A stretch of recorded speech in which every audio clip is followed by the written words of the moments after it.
అమరావతిపై అనుచిత వ్యాఖ్యలు, ముఖ్యంగా వేశ్యల రాజధాని అంటూ సాక్షిలో డిబేట్ నిర్వహించిన సాక్షి ప్రధానమైన ఎడిటర్ కొమ్మినేని శ్రీనివాసరావును అయితే పోలీసులు అరెస్ట్ చేసినట్లయితే తెలుస్తోంది. దీనిపై అమరావతి రైతుల నుంచి అలాగే రాష్ట్ర వ్యాప్తంగా మహిళల నుంచి పెద్ద ఎత్తున ఫిర్యాదులు రావడం, వెంటనే ఆంధ్రప్రదేశ్ ప్రభుత్వం అయితే దీని మీద అలర్ట్ అయింది. అలాగే ఆంధ్రప్రదేశ్ మహిళా కమిషన్ చైర్మన్ దగ్గర కూడా చాలామంది వచ్చి ఇది సహేతుకమైన మాటలు కాదు, మొత్తం రాష్ట్రంలోని మహిళలందరినీ అవమానించడం, అలాగే రాష్ట్ర రాజధానిని అవమానించడం, అలాగే అక్కడున్న ప్రాంత ప్రజల్ని అవమానించడం అని పెద్ద ఎత్తున నిరసనలు వ్యక్తం చేయడంతో వెంటనే ఆంధ్రప్రదేశ్ ప్రభుత్వం దీనిపై అలర్ట్ అయింది. వెంటనే కేసు నమోదు చేయడంతో పాటు సీనియర్ జర్నలిస్ట్ కొమ్మినేని శ్రీనివాసరావును కూడా ఈరోజు అరెస్ట్ చేసినట్లయితే తెలుస్తుంది. అయితే ఈ విషయంలో మరి కృష్ణంరాజుని అరెస్ట్ చేస్తారా, లేకపోతే ఏం చేయనున్నారు, ఈ కేసులో ఎలా ముందుకు వెళ్ళనున్నారు అనేది త్వరలోనే తెలియనుంది.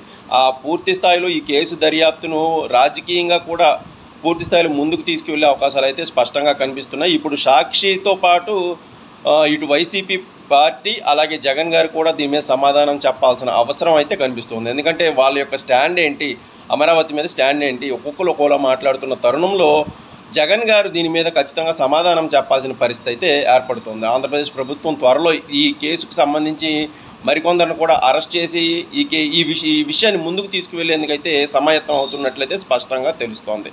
సో ఎప్పటికప్పుడు అప్డేట్స్ గురించి ఛానల్ని సబ్స్క్రైబ్ చేయండి, అలాగే వీడియోను లైక్ చేసి మమ్మల్ని ఆదరించండి. Thank you.